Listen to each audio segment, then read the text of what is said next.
Hi guys, welcome to Grim Dawn Forgotten God series.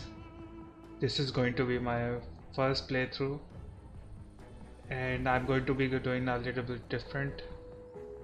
I'm going to be playing as a new character right now, and that character is going to be,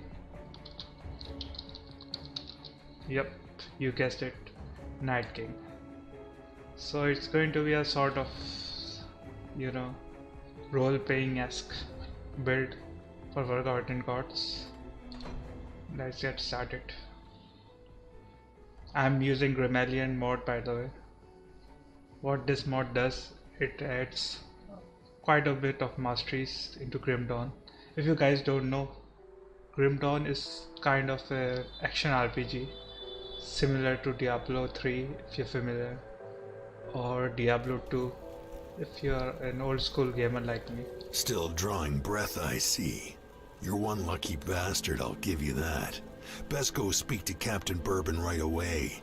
He seems to have a plan for you now that we've spared your life. You were possessed, so we strung you up. Seems the spirit fled your body before your life ran out.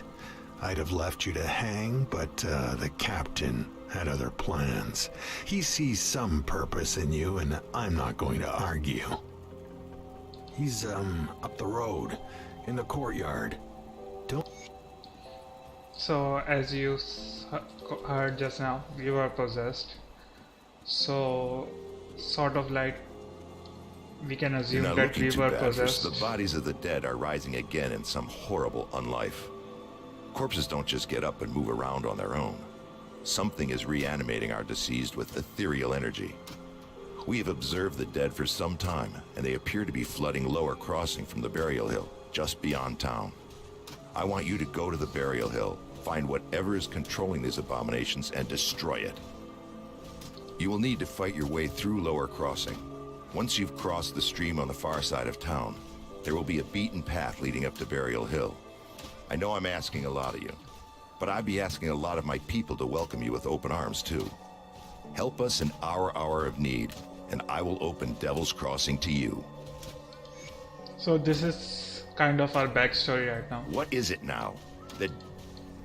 So we can sort of assume that right now that the children of the forest killed us and turned us into Night King, but we actually don't know that right now.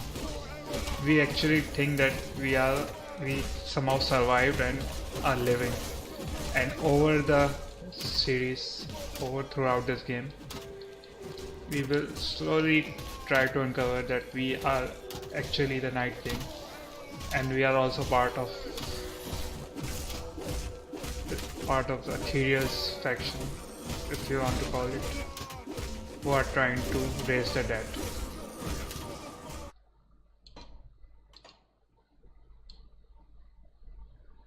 I'm going to lower the music and sound. It was quite a bit loud. Okay, so in terms of class, we are going to be playing as a necromancer because it best suits with our, sort of Night King sort of role-playing aspect of this build.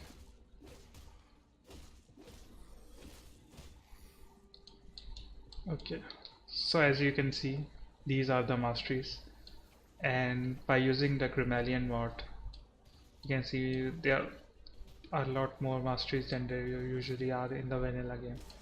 So these are the vanilla Grim Dawn masteries. These are Diablo 3 masteries.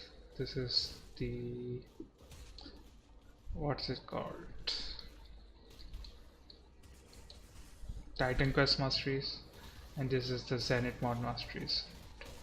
So we are going to be playing a necromancer, and we are going to be summoning a lot of that.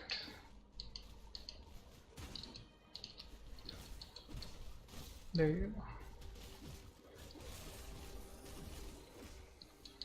So there's going to be two main theme of this build, right?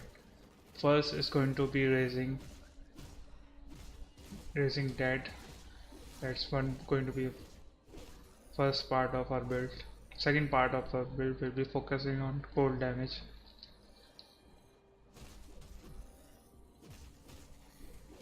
So right now we are going to be focusing on mainly getting our army up to the point. Where is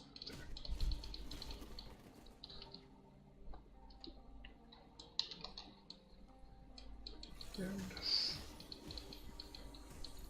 So right now we don't actually know what's causing the dead to rise, right? So we are going to investigate that by going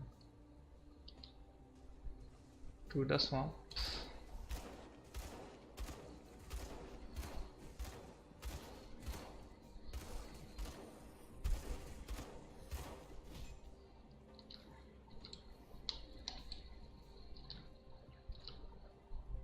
So Grammarian mod also add a bunch of other mods other than masteries.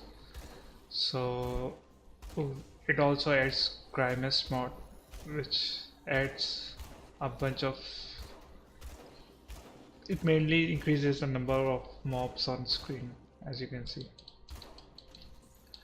and it also adds some unique and some general hero mobs to the game, which you might see if we go here, right? As you can see, it adds a lot of hero mobs to the game, which makes the game a bit more difficult than usual. But on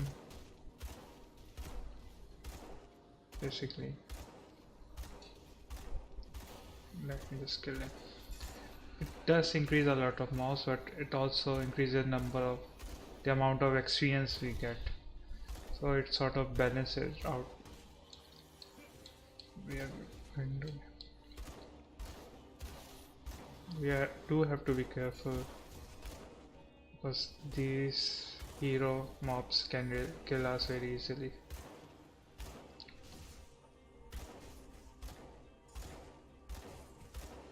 And that. As you can see, we got a lot of loot from those mobs, mainly because they are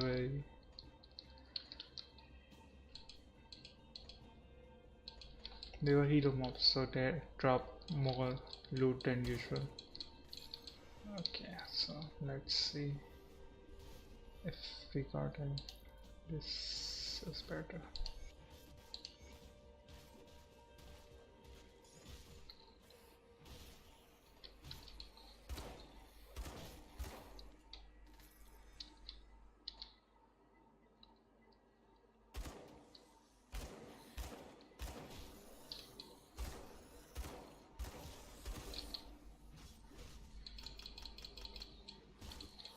We are going to be maxing out our skeleton army, of course, because we are the Night King, and raising the dead is what we do best, right? As you can see, our army gets quite powerful early on.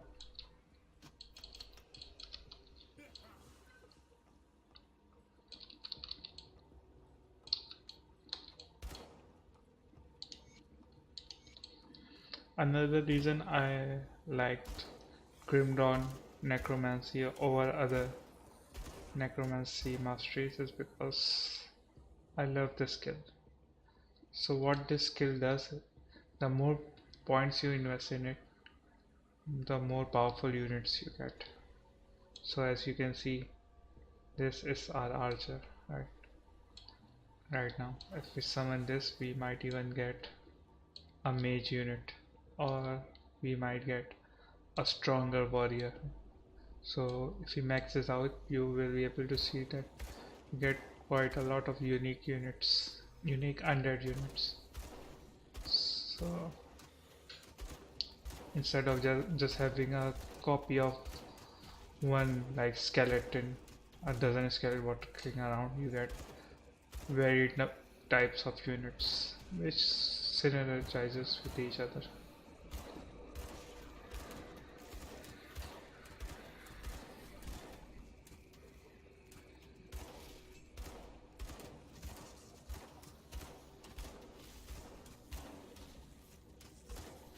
And they are all dead.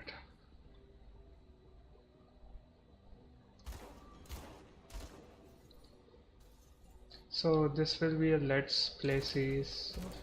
It won't be a sort of rush series. I will try to do as much quest as I can, but I will be mainly focusing on the main story while adding bits and pieces of our own on our way.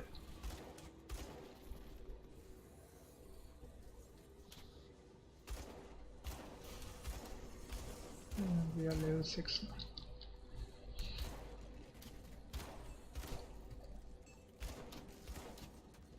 We are going to be fighting our first boss in a bit right here. And bosses are sort of tough increments because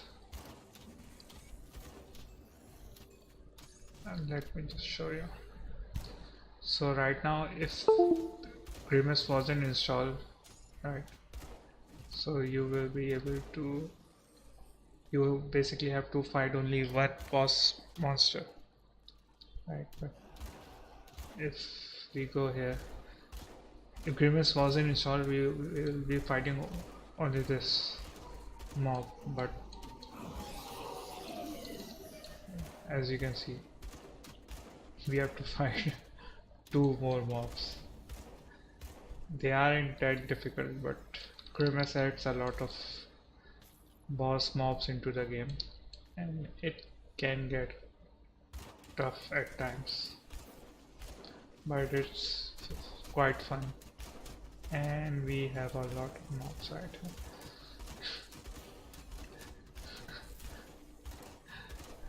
We got lucky and two archer units right there. They were quite a bit of help to us. Archer, I think, no, yes. I thought we had 3 archers. That would have been really lucky. So I think archers are the best units for this skill, right?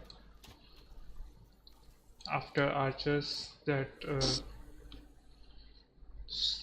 shield skeleton, I like it more after archers. Okay, we have been going to be doing our first shrine.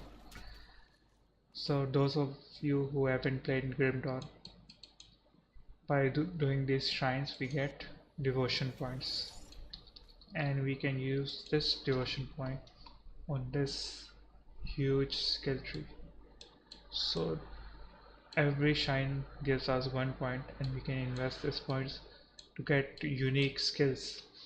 You can think of this like similar to Path of Exile's level up tree, and you can take different paths in this and basically vary your build based on constellations you pick and choose. So for example, if you decide to go here and complete this constellation, we are going to be getting this unique skill. What it does, every 30% chance on attack, and we can do this, we can insert this skill, this extra skill to our current skill. For example, we can add this skill to our skeleton warriors, so every time they attack there is a 30% chance that they can use this skill. And skill, what this skill is meteor shower, so it's a lot of physical and fire damage, and this skill can level up as well to 13, no sorry 16 is the max level, so it adds quite a bit of damage in late game actually. So we are done here, we can go back to our Devil Crossing.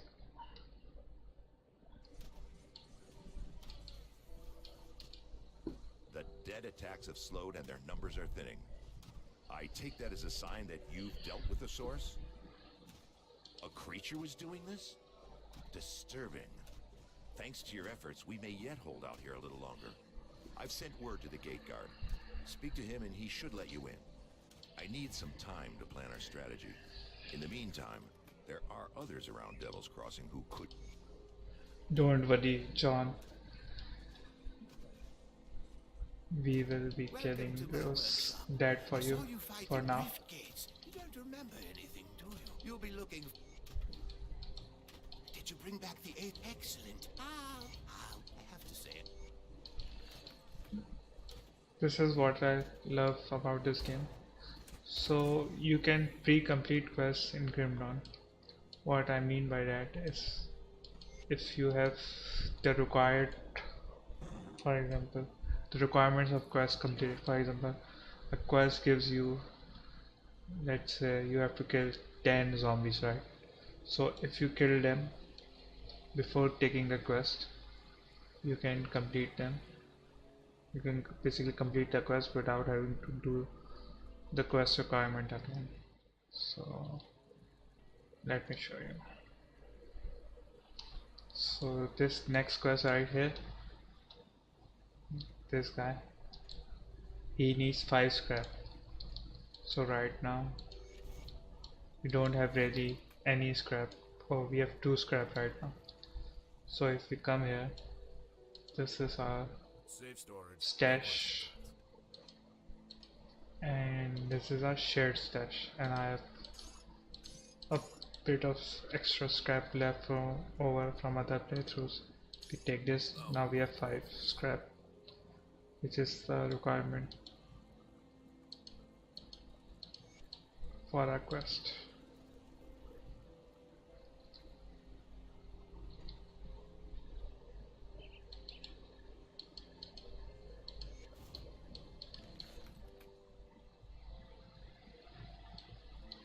Send you over, search through, And scrap. Perfect. Well, since I'm our cleared quest out is of complete. slip, this key.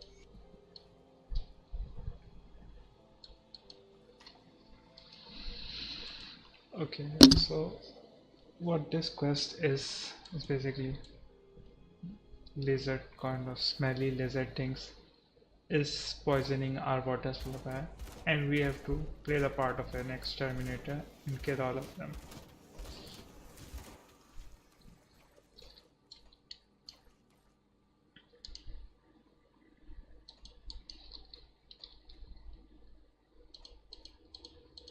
We are going to just throw these away because they don't sell for a lot.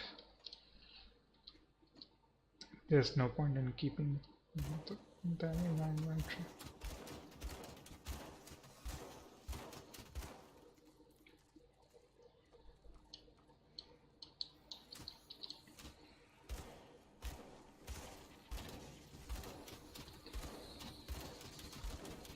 The main drawback of playing a necromancer is the fact that your basically your skeletons are very squishy.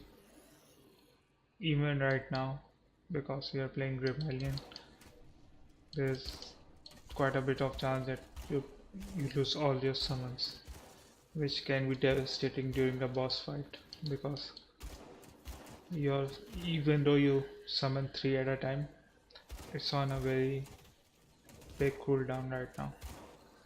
So we have to make sure that our summons don't die very easily.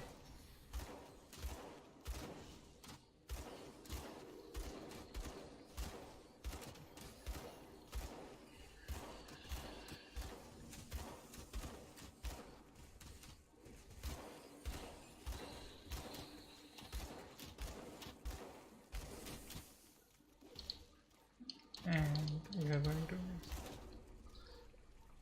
killing everyone, and we just level up, so we can be working.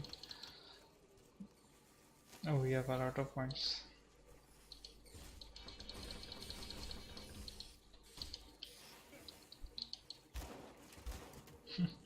We almost died there. So as you can see, we have 3 unique units right here.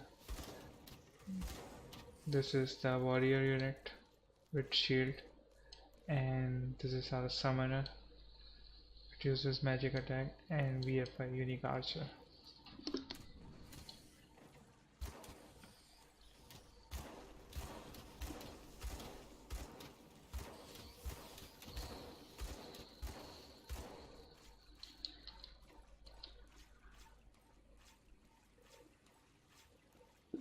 I also like the fact that each of these units has sort of an AoE skill, so you don't have to worry about AoE damage even if you're playing a summoner build, right?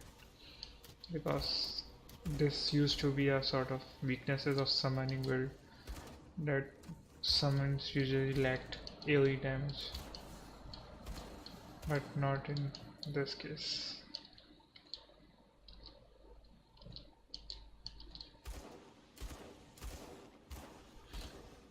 So these are the lizard things I was talking about, and we are going to be killing each and every one of them.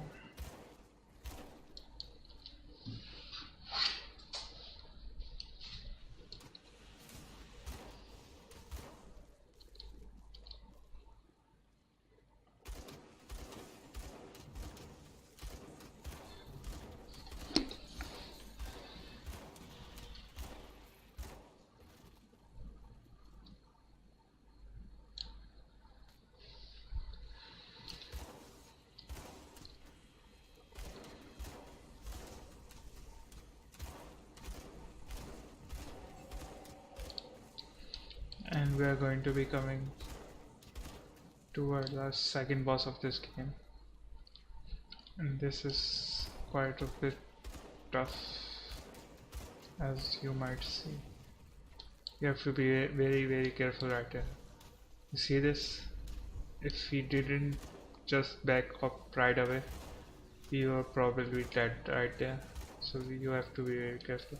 As you can see, we lost one of our summons, and we lost all our summons. So even this is just the base difficulty, right? This is not ultimate. Even at this low difficulty, we sort of have to be very careful because we are playing the Grimace mod.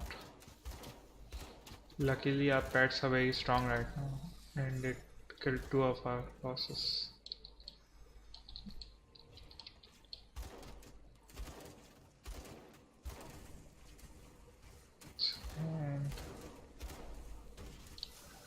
And we have to back off.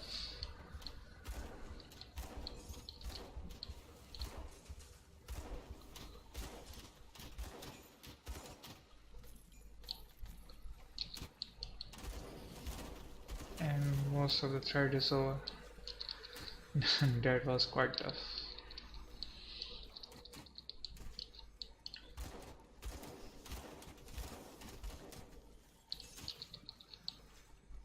We do have 3 archers right now. That's why we are killing them so quickly. I love archers, as you guys can probably guess right now. It's just so efficient at killing stuff. They're very high DPS.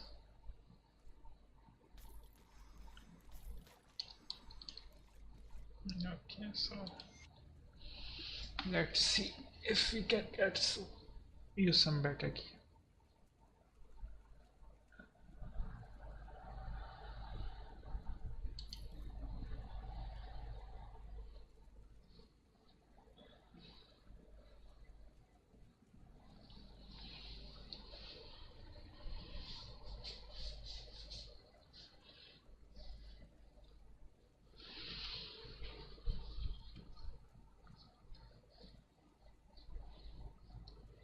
As you can see right here, this is the type of gear we need.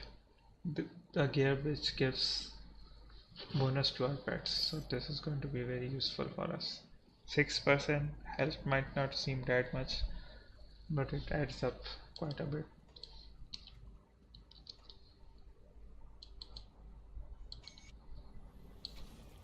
My inventory is full.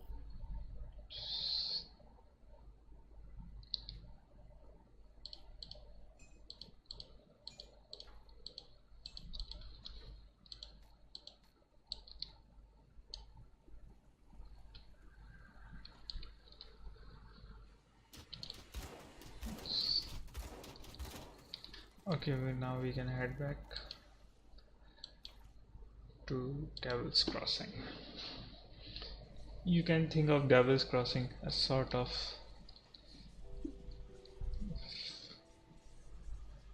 King's Landing, as you can see.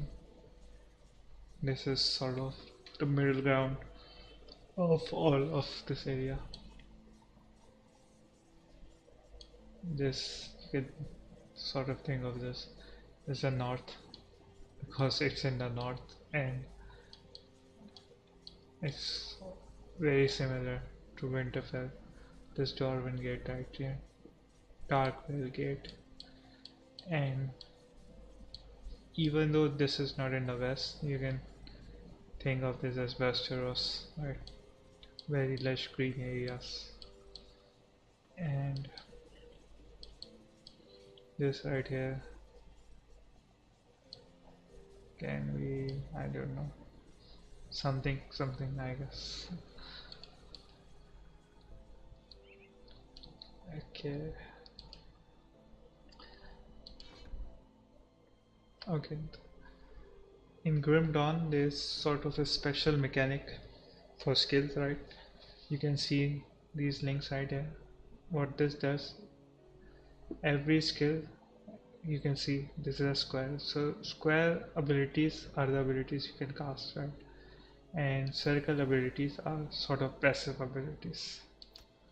But if a skill is linked together, this passive ability is only going to affect this active ability, right? So what this does, it increases our summon limit.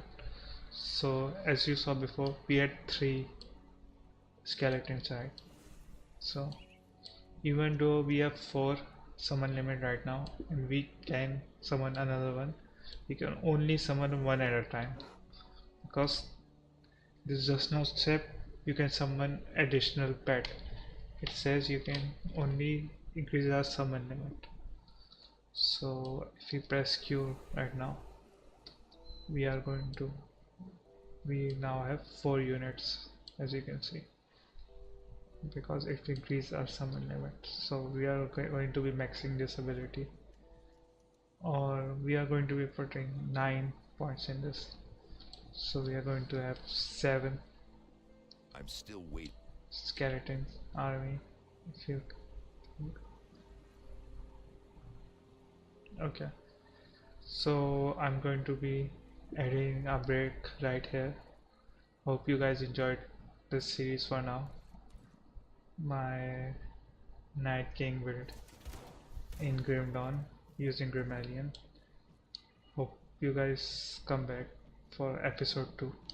I will be playing through the entire campaign, and maybe on higher difficulties if I feel like it, or if you guys request. Okay, see you in episode 2.